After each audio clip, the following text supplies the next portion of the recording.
Hello friends, welcome to my channel good reads. दोस्तों, किसी कीमती चीज को पाने के लिए उसकी कुछ कीमत भी चुकानी पड़ती है। अरे अरे, डरो मत, मैं यहाँ कुछ बेच नहीं रहा हूँ। मैं आपके लिए एक बुक लेकर आया हूँ जिसका नाम है 7 habits of highly affected people, जो कि स्टीफन आर कवी के द्वारा लिखी गई है और जिसके कुछ कीमती वैल्यूएबल लेसन्स को पाने के लिए आपको बस अपना कीमती समय देकर इस वीडियो को एंड तक देखना है। ये बुक ऑलरेडी करोड़ों दिलों को छू चुकी है और शायद अब ये आपके भी दिल को छुएगी। ऑथर का मानना है हमारी आदतें ही हमारी पहचान होती हैं और इस बुक का सीधा मतलब है अगर आप इसमें लिखी हुई आदतों को फॉलो करेंगे तो अपने जीवन में एक सफल इंसान जरूर बन जाएंगे। So without further ado, let's move on. First habit है बी प्रोएक्टिव। आपको याद है जब नोटबंदी हुई थी तो कुछ लोग आंदोलन जैसी गतिविधियों में लग गए थे और वहीं कुछ लोग शांति से बैंक्स की लाइन में लगकर अपने नोटों को जमा करवा रहे थे। तो जो लोग आंदोलन की गतिविधियों में लगे हुए थे वो लोग रिएक्टिव लोग होते हैं, जो कि कोई लाइफ में अप्स एंड डाउन्स आने पे रिएक्ट करते हैं, अग्रेसिव हो जाते हैं, ब्लेम करते हैं सरकार को, सोसाइटी को, दूसरे लोगों को, समझदारी से काम नहीं लेते। और वही दूसरे लोग जो बैंकों की लाइनों में लगकर शांति से अपने नोट्स जमा करवा रहे थे वो लोग प्रोएक्टिव लोग होते हैं, जो कि किसी भी प्रॉब्लम्स के आने पर सॉल्यूशंस पे फोकस करते हैं। Begin with and in mind. हम जो भी अपनी लाइफ में बनते हैं या बनने वाले होते हैं हम ऑलरेडी अपने दिमाग में क्रिएट कर चुके होते हैं। इमेजिन, अगर आज आपकी लाइफ का आखिरी दिन है तो आप क्या क्या करना चाहेंगे। अब जो भी आपके डिज़ायर मन में आती हैं क्या आप उसके लिए सच में काम कर रहे हैं? अगर हाँ तो you are on the right track. अगर नहीं तो आज से ही उन पर काम करना चालू कर दीजिए। Third habit, put the things first. वैसे तो हम दिन में बहुत सारे काम करते हैं बट इन द एंड या तो हम उनसे सेटिस्फाई नहीं होते या तो कुछ काम अधूरे रह जाते। क्यों? क्योंकि हमने उन्हें प्रायोरिटाइज नहीं किया था। मेरा एक फ्रेंड है जो कि पब्लिक स्पीकिंग कोर्स ज्वाइन करना चाहता है बट वो हमेशा यही कहता है मैं बहुत बिजी हूँ, मेरी 9 to 5 जॉब और फैमिली रिस्पॉन्सिबिलिटीज़ के बाद उसके पास टाइम नहीं मिलता।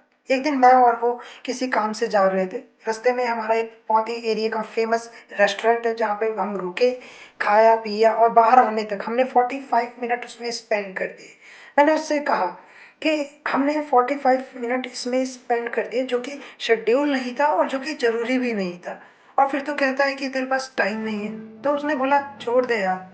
तो इसी तरीके से हम अपने डेली लाइफ में बहुत सारे ऐसे अननेसेसरी काम करते हैं जो कि ज़रूरी नहीं होते और जिनकी वजह से जो ज़रूरी काम होते हैं वो पेंडिंग रह जाते हैं। तो फ्रेंड्स, अगर आपको अपनी लाइफ में कुछ अचीव करना है तो अपने टाइम का सही यूटिलाइजेशन और काम को सही से प्रायोरिटाइज करना बहुत ज़रूरी है। Fifth habit, seek first to understand then to be understood. Okay, मैं आपको सरल भाषा में समझाता हूँ।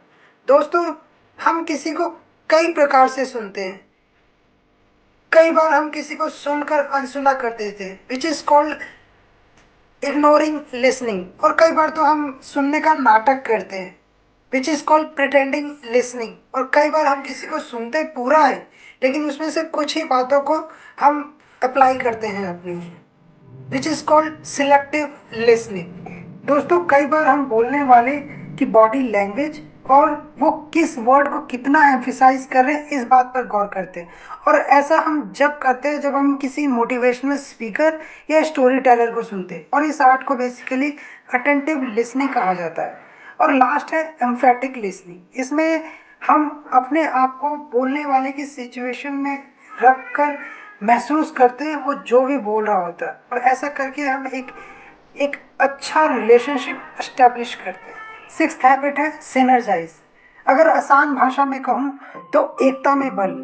और ये एकता में बल कहानी हम सब ने अपनी लाइफ में एक बार तो जरूर सुनी होगी, जो कहानी हमें सिखाती है कि अगर हम अपने काम को कुछ लोगों में बांट दें और मिलकर करें तो हम अपने काम को इफेक्टिवली और इजीली तरीके से कर सकते हैं। Seventh habit, which is the last and very important habit, sharpen the saw, जिसका मतलब है कि अगर हम किसी ब्लेड को शार्प करें तो कुछ भी काटना बहुत ही आसान हो जाता है। इन द सेम वे अगर हम अपने आप को स्पिरिचुअली, फिजिकली, मेंटली और इमोशनली डेवलप करते रहें तो हम कुछ भी हासिल कर सकते हैं जो हम करना चाहते हैं। दोस्तों यहाँ पे आपको एक चीज़ का ध्यान रखना होगा, जिस तरीके से एक बार ब्लेड को शार्प करके आप उसको हमेशा के लिए इफ़ेक्टिव नहीं बना सकते, आपको उसको कंटिन्यूसली शार्प करते रहना होगा। In the same way sharpen the saw is not a one time process, it's not a 500 meter race, it's a marathon, जहाँ पे आपको कंटिन्यूसली दौड़ते रहना होगा until you win the race. ऐसा पॉसिबल नहीं कि कल से ही आप सातों आदतों को फॉलो करना शुरू कर दें, बट अगर इनमें से एक भी आदत आपने पिक कर ली और उस पर काम करते रहे तो आई गारंटी आप धीरे धीरे सारी आदतों को पिक कर सकते हैं और वो दिन दूर नहीं जब आप हाईली अफेक्टेड पीपल में से एक हों। Hello everyone, thank you so much for watching this video till the end. I hope आपने काफ़ी कुछ सीखा होगा इस वीडियो से। अगर हाँ तो प्लीज़ लाइक और शेयर कीजिए अपने दोस्तों, जानने वालों से, सो दैट वो लोग भी इससे काफ़ी कुछ सीखें और इस समाज को एक बेहतर समाज बनाने में हमारी मदद करें। Thank you, see you soon.